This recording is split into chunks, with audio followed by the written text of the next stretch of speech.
you guys hear me? Yes. Can you hear us? Yeah, much better actually with the earbuds. Okay, perfect. Well, welcome to Inmate Tea with A and P. I'm April. And I'm Patricia. How are you? Great. Thank you guys so much for doing this. Really amazing. Absolutely. Yeah, no problem. We do it to make a difference. So we're glad to have you here to talk about your case. You are our second person that we are featuring for our new segment where we talk about justice, whether it was served or not.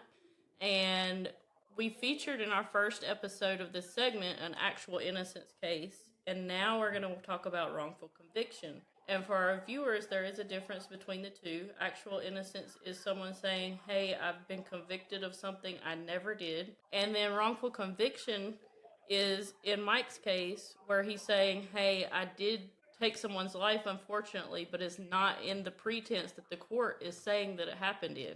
And I've been wrongfully convicted in that sense. Is that correct, Mike? Yeah, that's absolutely right. Okay, Mike, let's jump into it. So let's give our viewers a little bit of your back story. Where are you from? I originally grew up in Vermont. In high school, I started to come to North Carolina because my father moved down here for work. So during the summers, I would spend my summers down here and go up and do school in Vermont. I really was involved with sports in high school, hunting, fishing. I had a job, girlfriend, so I was a busy kid. I graduated high school, and before I graduated, I actually enlisted in the Marine Corps. So I left for boot camp 2 weeks after I graduated. And after the Marine Corps, what was your profession before all of this took place? What were you doing to make a living? Well, my Marine Corps specialty, I was an electronic equipment repair specialist. So 9/11 hadn't happened. I mean, you're talking a couple of weeks before that. I got married. You know, we're trying to figure out life, and I took a job in California at a power plant. Uh-huh. So I worked as an instrumentation and electrical technician there for almost 2 years, Southern California. Then I moved back to the East Coast. I worked as a maintenance electrician for a company. I did, get some more money per hour as an electromechanical technician. And then I decided to use my GI Bill to go to school at Davis County Community College, where I attended classes during the day, and because I was really experienced already, asked to teach classes at night. So I went to school during the day and started to make a couple bucks for teaching programming classes at night. So that worked out really great. After that, I worked as a plant engineer for a company, electrical engineer, systems integration engineer. Pretty much automation engineering is the field for different manufacturing people. And a major manufacturing company in Randall-Bend, I worked there for 5 years. Wonderful job, wonderful boss, and wonderful people. Okay. So I right before about 4 months before my incident happened, I started my own business, Mike Russ Engineering. Okay. All right. Well, it sounds like you had everything going for you in life, and things were, working out great. Did you have any kind of criminal background history prior to the charge that you are incarcerated with now? I did not. Okay, Mike, let's jump into it.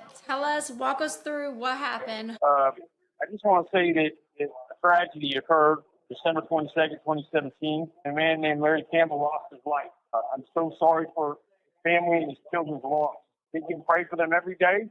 And it really never felt like I was given an opportunity to say that before. That was really important for me just to put that out there. I mean, we've been through, I can't imagine, horrible, horrific situation. My friends and my family, thank you very much for your tireless support and love. And to my kids, Bo and Emmett, I love you so much. You are amazing. Hey. Okay, thank you for that. You're welcome. We love shout-outs. That's good. Absolutely. That's good. All right, Mike, so let's pick back up. Okay. So April had a question before we got interrupted, so she just wants to ask her question one more time. And my question was, if our viewers were to look you up, to look and see more about your case, what are they going to see? What are you convicted of doing? What are the events that led to this that they're going to see in a newspaper article or anything like that? Kind of like walk us through what your conviction is, what they're saying that you did, That way, when we get to your story, we can kind of pick it apart a little bit easier. Right. So initially, I was in the jail, so I wasn't allowed to see any of the new stuff. And everybody was kind of trying to protect me from that. They just said, yeah, they're trying to make you out sound like a monster. You know, and one of the things that the district attorney kept saying, and it really bothered me, it was concerning because it was so. This call is from a North Carolina correctional facility. That I shot a man I thought was unarmed. Okay, well then let's get into it then. Let's walk us through from the beginning. Don't leave out any detail. We want all the tea. Give us the tea. Okay, so I'm gonna, just backstep just a little bit. I bought my home in Trinity in 2008. I got a mortgage. I have 2 sons that I love very much, raising children. I've got a stepdaughter and a stepson who I also love very much. I've been blessed to have some amazing children. Been totally into motorcycles since I was a little kid. My dad had me riding them on with him before I probably should have been. I got my first dirt bike when I was 6 or 7, and I've been riding ever since. I'm also a member of a motorcycle club. And I said, we already covered that I'm currently incarcerated, serving a 20 to 25 year sentence, and I had no prior convictions. I was forced to defend my life, and sadly that resulted in the death of my attacker. So the day of the event, my arrest, I was just doing normal business, new business stuff. I had to meet an electrical parts vendor, outside salesman. So my plan was to get home, load my truck with parts, maybe, a few things to make a trip to Virginia, work on this powder coating oven, and hopefully be home to have Christmas with everybody and, during the holidays for a change. So I got back to the house, loaded the truck with all my tools, parts. This call is from a North Carolina correctional facility. I took a pack of targets, storekeeper targets, great big targets, AR-15, and a shotgun, and my pistol. And I had some rounds. The rifle wasn't loaded. They actually had the shotgun at the house for home defense, so there were some rounds in it. But everything was in the backseat on the floor with tools and parts, boxes and stuff on the back seat. It's not accessible for the driver. That'll be important later. But I back down my driveway, pull out into the Colonial Circle and pull up to the stop sign like I've done a million times, and waiting for some traffic to come past. And 2 motorcycles drive right out in front of me going to the right where I'm going, down Highway 62 towards Thomasville. So as I pull out, I noticed both of these guys were wearing motorcycle vests. As I said, I am also in a motorcycle club, so I'm kind of interested in who they are.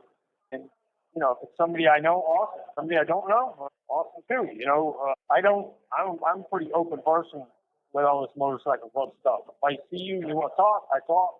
But I like to get to know people. I get a couple of car lengths behind them, and we're not that far, and they're already starting to slow down. There's a restaurant up the road called Barbecue Joe's. It's right at Finch Farm Road 62. I eat breakfast there at least twice a week. It's our kind of our breakfast spot. Well, they pull into this restaurant. And part of me is just like, this, you gotta go, let's go. And then part of me is like, you know what? Be a good club member. Go introduce yourself. Meet these guys. So as they're pulling in, I'm close enough to see what club they're in. So, I'm like, okay, I've heard of this club. The club's name is the Iron Patriots. I've heard of them.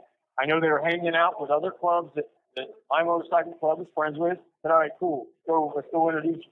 Was there a reason why you wanted to go initially, or had you already went and got your food and you were done? No, I didn't pull in to get food. They were pulling in to get food. I was just pulling in to meet them, to say hello. Oh, okay, you saw that they were pulling in there, and then you followed them in, and then you were just going to introduce yourself.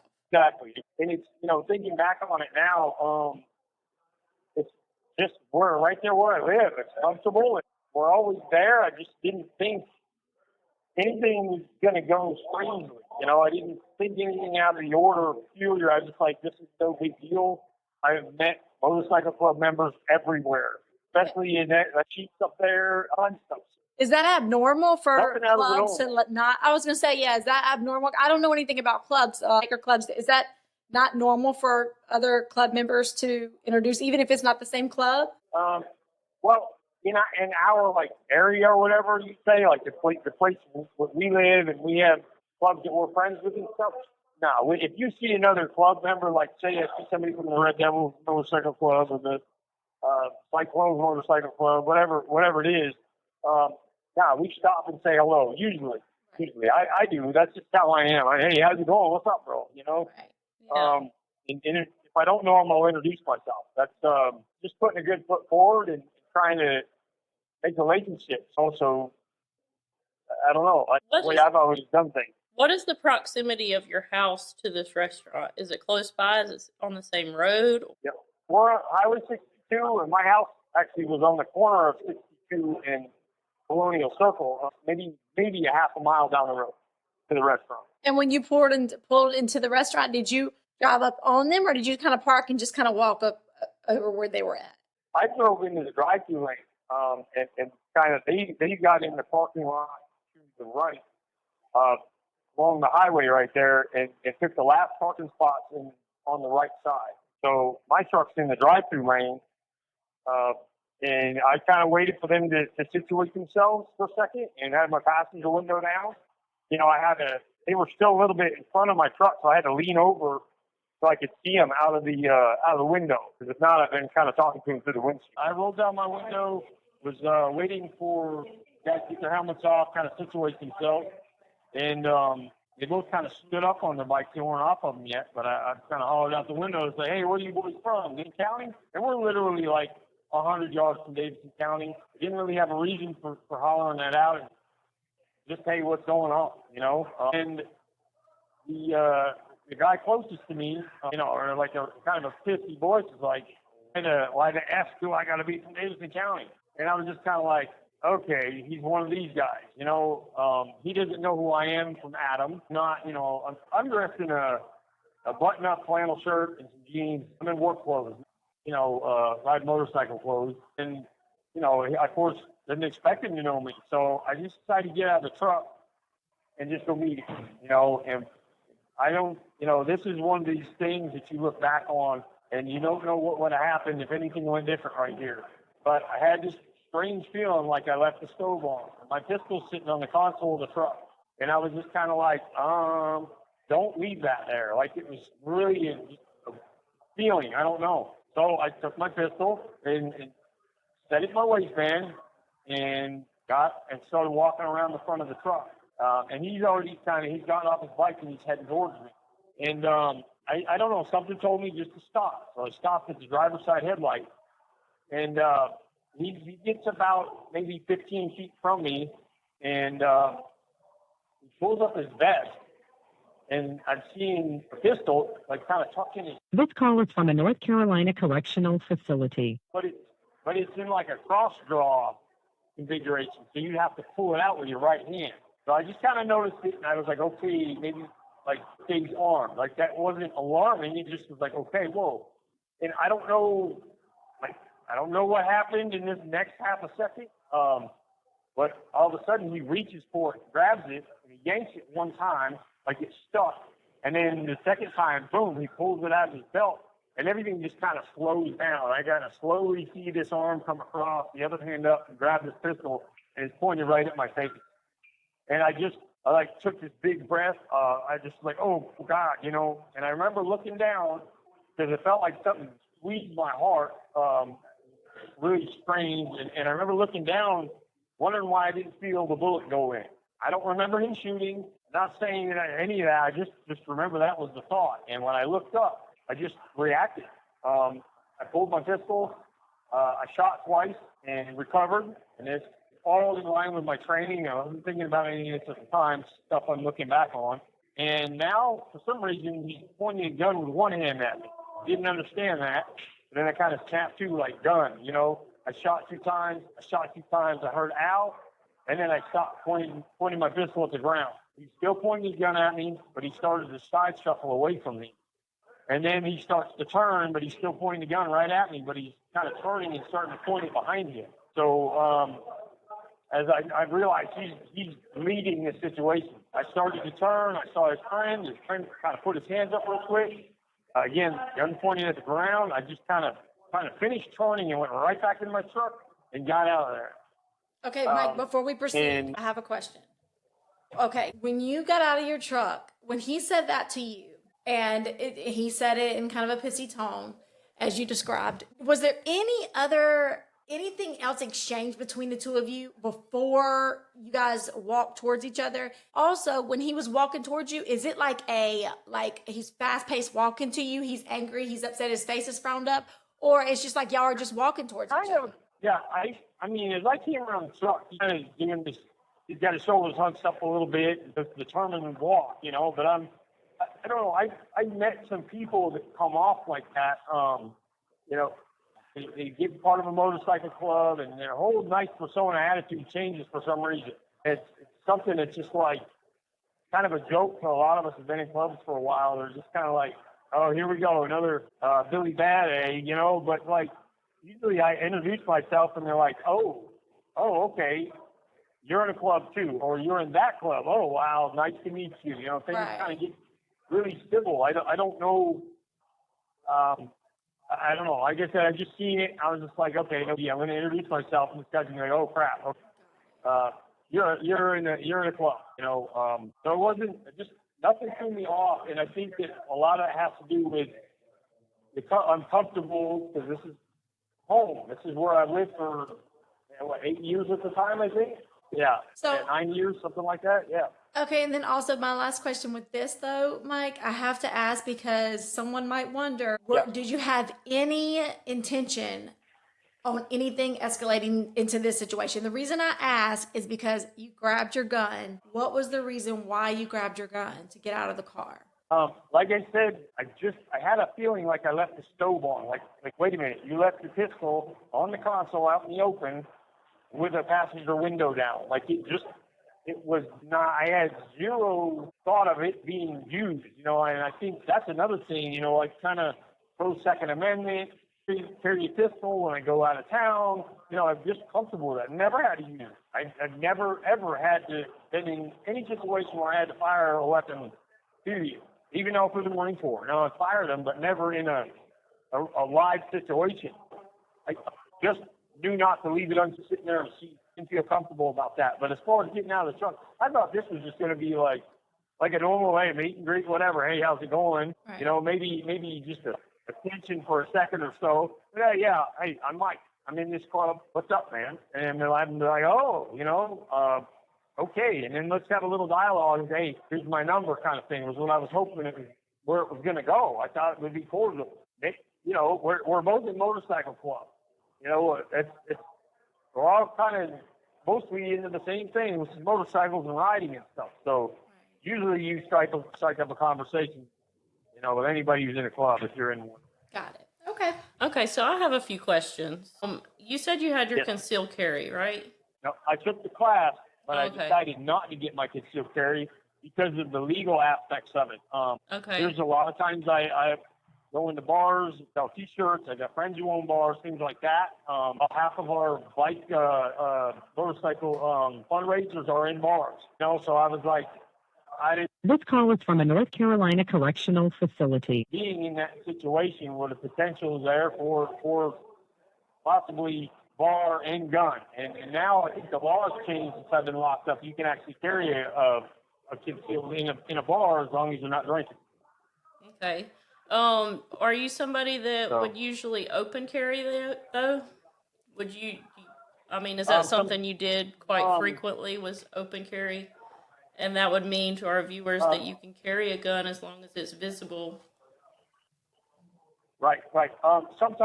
Sometimes. And I won't sugarcoat this. There's been a few times, and when I was concerned, I don't know, there were some news stories out.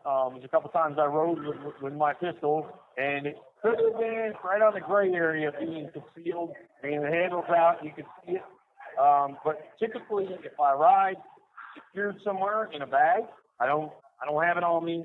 And I had a holster I just took back to Field and Stream in Greensboro. So I was trying the open carry thing, but I was trying to find something comfortable that I liked.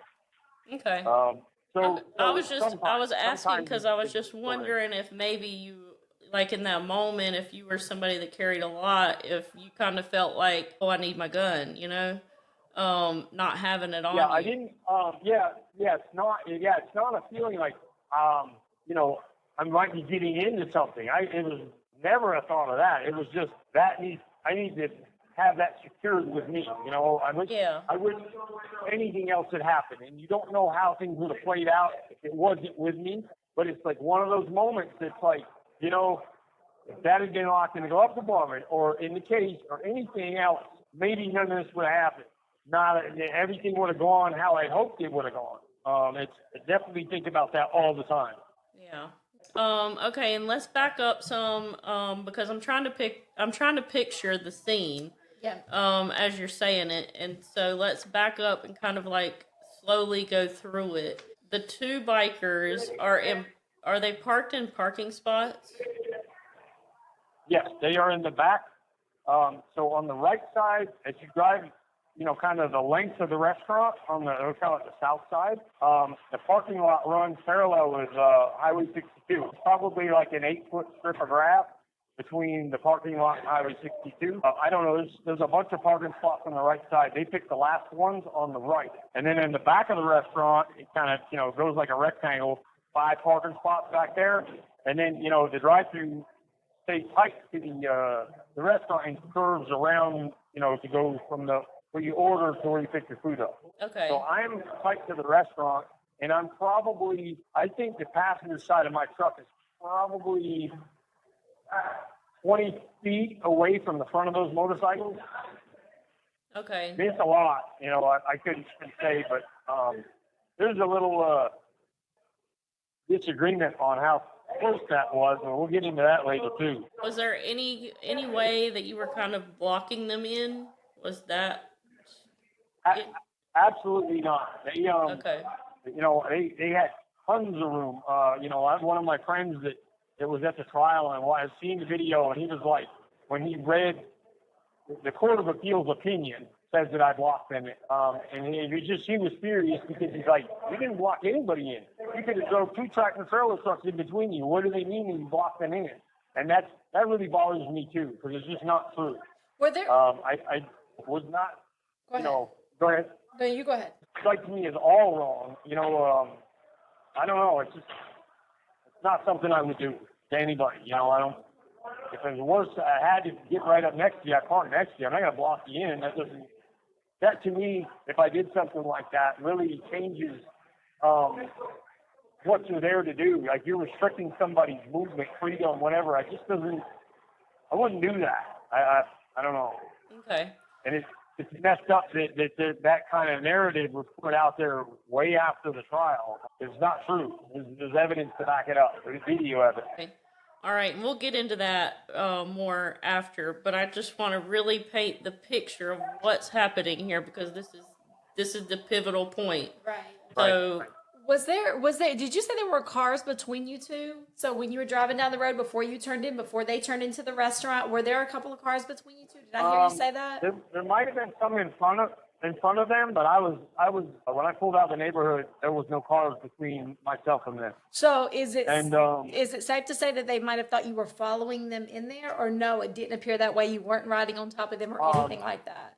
No, I wasn't really. I mean, I was safe distance 2 to 3 car lengths at least.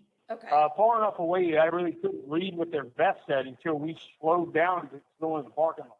Got it. Okay. You know, so I don't think so. Okay. You know, I know I wasn't up on them, and that's important too. Got it. Things that were said. And the second guy that was with him, was there any dialogue? Was there any exchange with him, or it You was have 60 seconds remaining. or it was only with the one guy? Yes, just the one guy. The other guy just stood by his motorcycle. Just stood Okay. there. I don't even think he took his helmet off yet. He was just kind of standing around. Hi. I have some other questions. Okay, so Okay. the two guys are parked in the parking spots on their motorcycles. Are they on the motorcycles or are they off? Okay. So initially, when I pulled up in the drive-thru lane and started to talk, they were both on their bikes. When the one guy started to talk, he climbed off of his bike. Okay. And that's about the time I think I put the truck in park and started to get out, and I noticed he's starting to come my way. He gets off his motorcycle, and I could tell you this because I've watched the video, and at one point, you know, right before the trial, my lawyer and I actually counted he takes 5 steps towards me, and he kind of pauses, but the angle of the camera is bad and the quality is pretty crappy. So, but you can clearly make out he takes 5 full steps, kind of pauses, and you can't really see what he's doing. He's doing something down by his waist, and then he takes another 2 steps in my direction. So I don't know how far that is. I'm going to say maybe 15 feet, something like that, more or less. I don't know. So he's come towards me as I got out of the truck and got to my front headlight. I just stopped.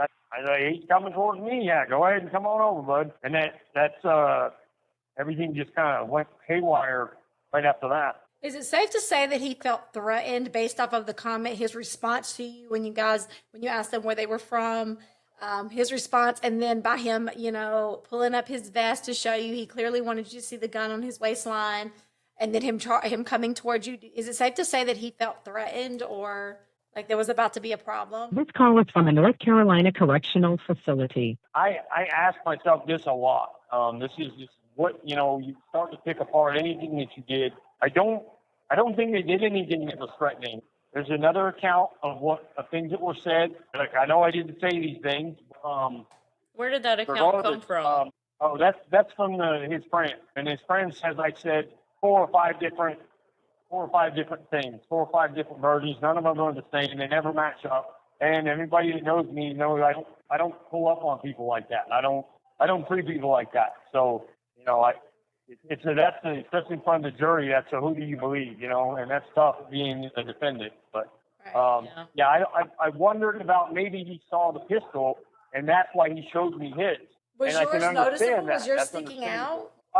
Yeah. It was sticking. I mean, I had my shirt untucked, but I think you could probably see it. I didn't think that would spark him to be anything, but I mean, looking back on it, it definitely may have, and that sucks. Right, but I asked that though, Mike, just to kind of determine, because I mean, I'm just trying to picture this like April said. He made his comment to you, it was kind of aggressive, and then I mean, I don't know what type of truck you drive, but I don't like it's a difference of like shoving your car into gear, frowning your face up and like taking your seatbelt off and like slamming your door open and getting out versus just like what, like just putting it in gear. Opening the door. Was your demeanor off? Yeah. Right. So again, this is all on video. I rolled up nice, slow and easy, and just kind of put the truck in park and talked a little bit.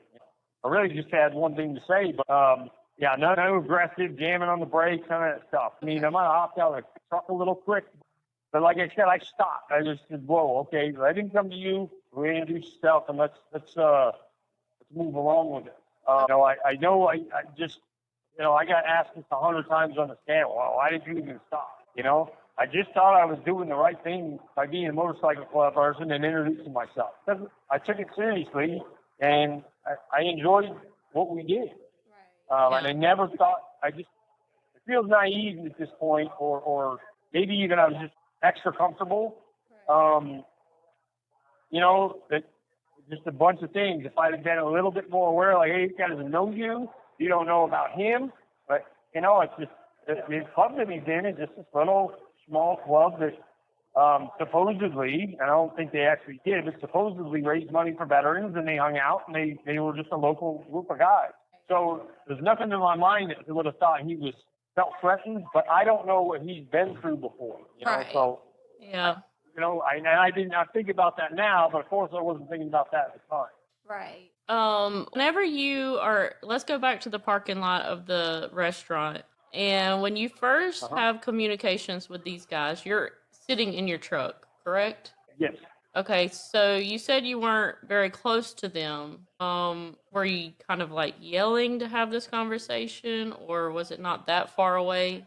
My voice is raised, but I mean, I wasn't like screaming or nothing like that. No, I didn't have to go crazy with it, but I mean. Could other people in the parking lot have heard this conversation? Well, there was a guy in the parking lot in his car, waiting to go into work, I guess. But he was a little bit away from us. But he didn't really hear much of the exchange. I don't know. The account of what was said, he just said it sounded aggressive. And I mean, he kind of points that at me, But the only one that said anything aggressive was the guy on his bike. Yeah. Maybe, and I am from Vermont. Sometimes I don't sound, sweet and southern sometimes, I guess. That could be, but I don't really think so. Okay. And then whenever the guy first makes the remark to you, you said that you got out of the truck to go talk with him further. At that point, did you feel like there would be an issue? Because it kind of seems like what he said was almost, confrontational. I didn't, like I said, looking back, you're like, I could have done this differently. I could have just said the hell with it and gone to my job that I was on the way to. But I kind of been in this little bit of I won't say this exact situation, but similar, where somebody's like, well, who are you? And I'm like, yeah, I'm Mike. I'm from Winston-Salem, and I'm in this motorcycle club. And it's like, you kind of let the air out of the hot balloon, and they're like, oh, okay. Because our motorcycle club is known and respected. So it's that's part of it. I just didn't, like I said, I was comfortable. I didn't think that anything was going to happen remotely like this. Yeah. And you said the motorcycle club, they usually would raise money for veterans and things like that. What other things? This call is from a North Carolina correctional facility. What other things did you do with the motorcycle club? Oh, so I was talking about motorcycle club you guys were in. Okay. Yeah, all right. basically that's what they told people, that they supported veterans, but like kind of the word I heard about that later on was that's what they said. They didn't really do a whole lot of it, and I think some of the membership got upset and left that club because they weren't doing all the fundraising that they said they were supposed to be. They were just kind of going to bike night up in Greensboro, and that was about it. But okay. But our club, I mean, we don't put banners out there or have a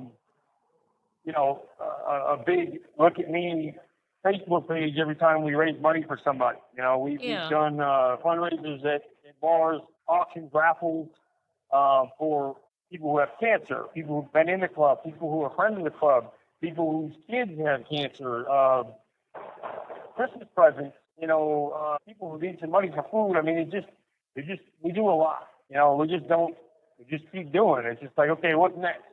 Something comes along. So, I mean, examples, we do Toys for Tots every year. We do a shoebox drive up in Wilkesboro, Harley-Davidson, where we're filling shoeboxes with toys and stuff like that. It's a lot. I don't know. I don't have a list, but it's a lot of different stuff. Yeah, and would y'all usually go on rides together? Yeah, our club rides all over the place. Okay. All right. I just wanted to know what all, it entailed doing. And then, so it's safe to say, Mike, when you got out of the truck, your only intentions were to just kind of not clear the air, but just kind of to introduce yourself. You could kind of tell he was a little on edge, maybe a red flag for him based off of his response to your question. Yeah. So you just wanted to kind of introduce yourself, let him know who you are, and, just being friendly because you knew that he was in the bike club too. Yeah, maybe it's a little lax on my part just to think that, it's just going to go cool as can be, and everything's going to be fine. But I was sure that I wasn't worried. I was just kind of like, whatever. And then, everything just changed. I've never had tunnel vision before that event. It really freaked me out.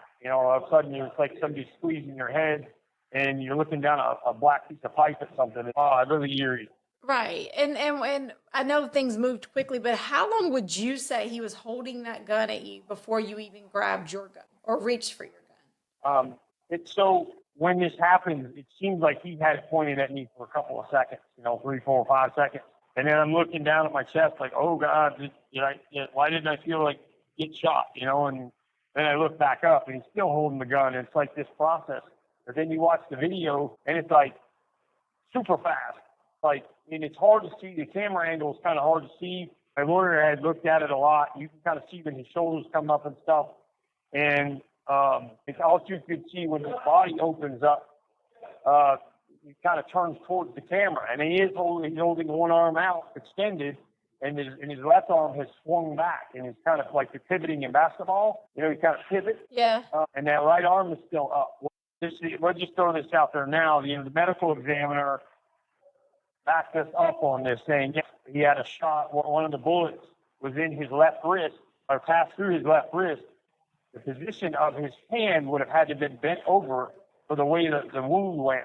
So my lawyer was like, well, showing the jury, well, how would that have been? And he puts his hands out from him. He said, well, if the round came straight at him, his hand would have had to bend. They're holding the hands out like you're two-hand gripping a pistol. So, I mean, I can't say with any certainty, like, yeah, it happened perfectly like this, but I think it's pretty obvious, like, the first shot hit him in the wrist, it hit him, and it flung his arm back, and now he's sitting kind of, like, sideways to me with his arm up and extended, and the gun's still in his right hand. Right. Were you aiming to just get him, like, were you aiming to shoot at him just to get him away from you to get the gun, or, like, were you aiming to hurt him? My whole focal point was the barrel of that gun.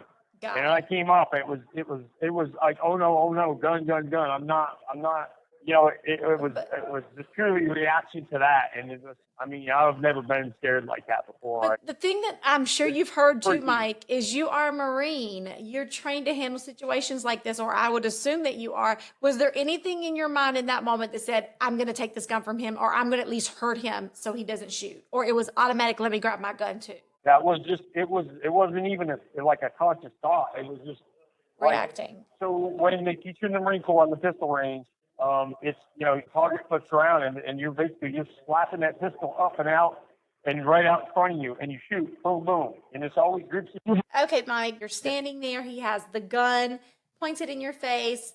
And what were you saying? Right.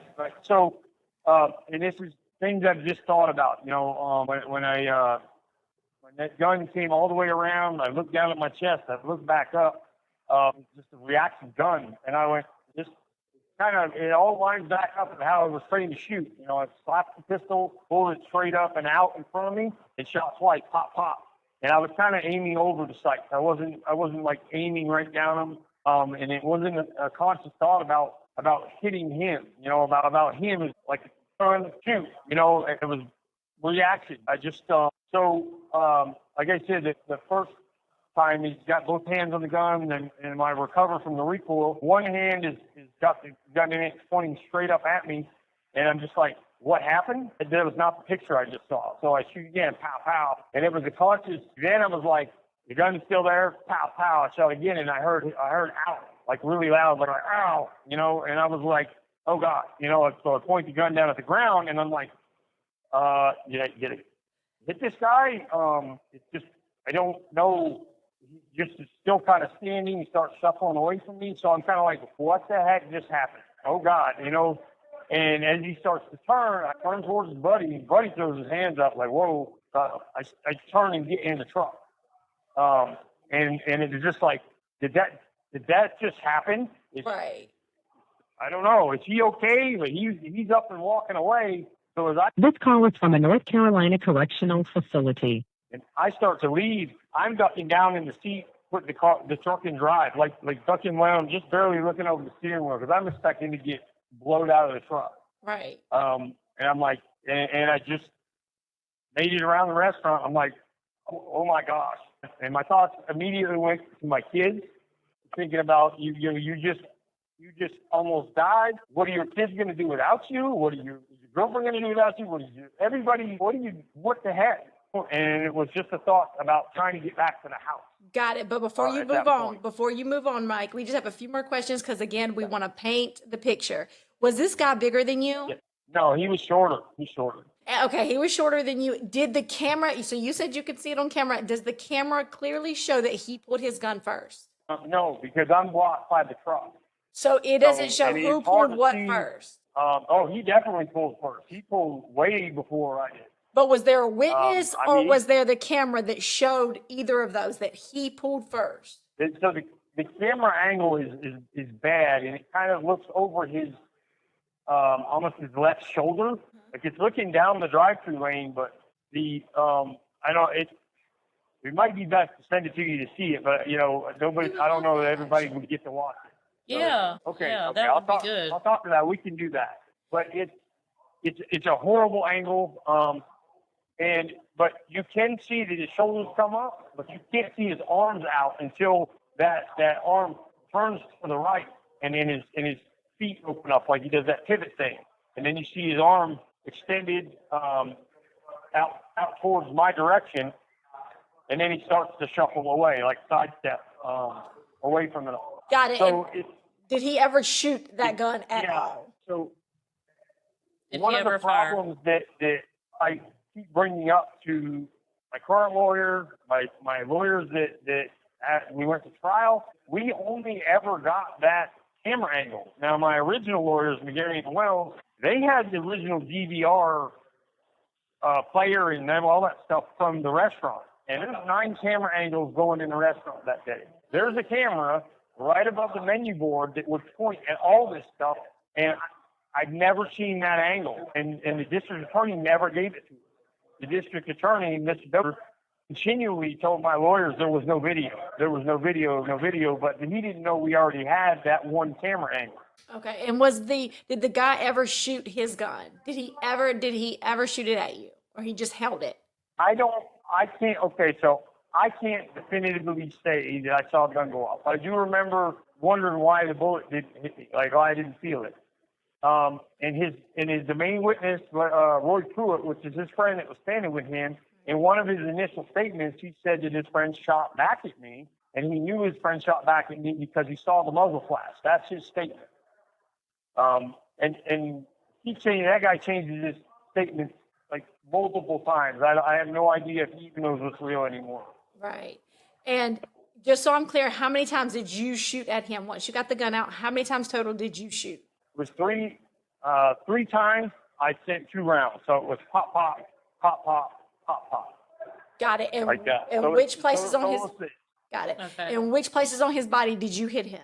So the 1 round hit him in the left wrist. Like we said, that would indicate that he had both hands up in a shooting stance. 1 round hit him right up under the armpit. The medical examiner also backed us up on that. She said that he would have had having to stand sideways, someone shooting at him, and his arm would have had to been up and extended out of the way for the bullet to get that high up into his armpit.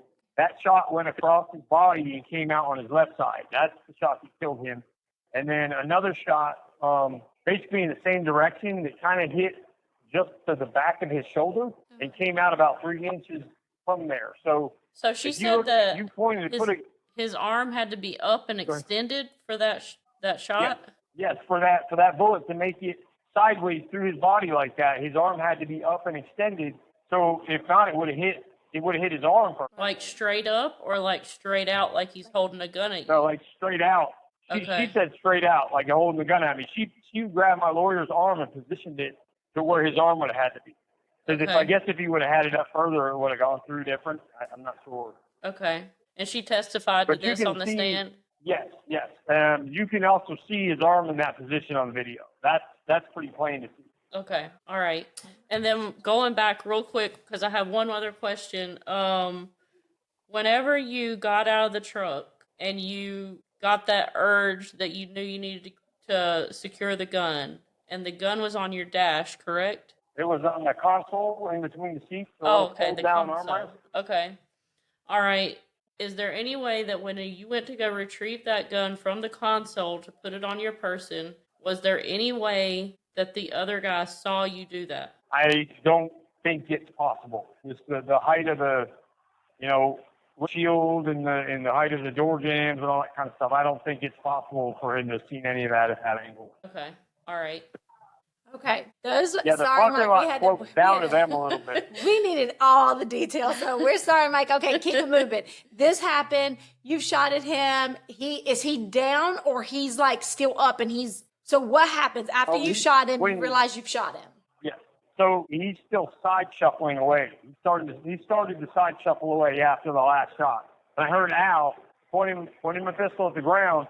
He's still in that sideways stance, and he starts to like side shuffle, like you do in basketball practice along the baseline, Yeah. So he's not crossing his legs. He just kind of side shuffle away. He does that 2 or 3 times, and then he starts to turn to his left, turn away from me even more. Now he's trying to point the gun behind him, like his arm's still straight out, but it's like he's almost like he's got the gun back there as a shield or something. I don't know. Like I said, I've got the pistol at the ground. Once I see that he's starting to turn, I'm turning myself to see what his friend's doing because he's kind of moving around. What is his friend doing? Still got a pistol at the ground. I don't know. He was just kind of fidgety. I don't know if he was trying to get something out or what. But as soon as I turned his direction, and again, my pistol pointed at the ground, I didn't just go flagging him. He just put both hands up. And I was like that quick. Like I followed through the motion and finished the turn and like ran back to the truck. Like ran back around the corner of the front of the truck and got in and got out of there. So what is going through your head, Mike? This happened. You're like, what? What happened? And what is going on in your mind? Where are you going? What are you doing? What's going on? Right. So at first I was just like, get out of here. And, I'm ducking down like, please don't get shot. Please don't get shot. And I got around the restaurant and I pulled out the road to the restaurant. Breaks off of 62. So I'm going back perpendicular to where we were, and I come up to 62. Now, if I go left, I'm going to go right back by these guys. And they still haven't been shot at for sure. I don't know. I said, I'm not going that way back towards the house. I went to the right. And maybe 150 yards down the road is Finch Farm Road intersection with Highway 62. I know if I go on the interstate, I can go up one exit. It's like a mile, get off of Hopewell Church Road and come back down 62 to my house. So, and also like that's just what popped into my head to do. But I'm on my mind, like I'm thinking about, oh my gosh, you got to get your kids on Monday, Christmas on Monday. What the heck? You just almost lost your life. Why did you even, what are you doing? I didn't know. I just kept thinking like, what's up with him? Is he okay? Is he not okay? Do I call 911? Do I not call 911? I'm not calling 911 until I get to the house. I was like, get to the house, call 911, and go from there. That was the motion, get to the house. Right. So I got on 85 North. I get to the next exit, Hopewell Church Road. Kind of makes a big rectangle. I go up, get off of Hopewell, go over to 62, and I can head back south to the house. And it's all kind of a couple of miles of driving to make the big circle. So I'm get on the highway, and I end up in the middle lane, right behind a big truck, and there's a car on my right, and it just starting to hang a left, and the traffic's kind of heavy because it's right before Christmas. This car just almost goes right into the front of the truck. So rather than jam on the brakes and go to the right, would have been smarter, I guess. I don't know. I jammed on the gas to go around the truck. And the exit's not far up. I'm trying to get around the truck to get to the exit. And as soon as I pull out around that truck, there's a state trooper right there in the median. Oh, gosh. And I saw him sit up in the car, like sit up and move around. And I immediately put my blinker on and pulled right over. He didn't have his lights on yet. I'm not even sure he had the car moving yet. But I went with my blinker on, got around the traffic, and pulled right over, and ended up pulling over right on the exit to my house. Maybe 50 feet short of the actual exit. Have you called anybody at this point? Not yet, no. Okay. So what happens? You get out, you pull over. What happens? Yep. So I pull over. I see the officer kind of go a little squirrely through traffic and gets up behind me. And finally he did turn his lights on and got in behind me. And he rolled up on me and he's like, took a minute, but he came up on me and he's like, well, yeah, you know why I'm pulling you over? And I was like, yeah. I was going too fast there.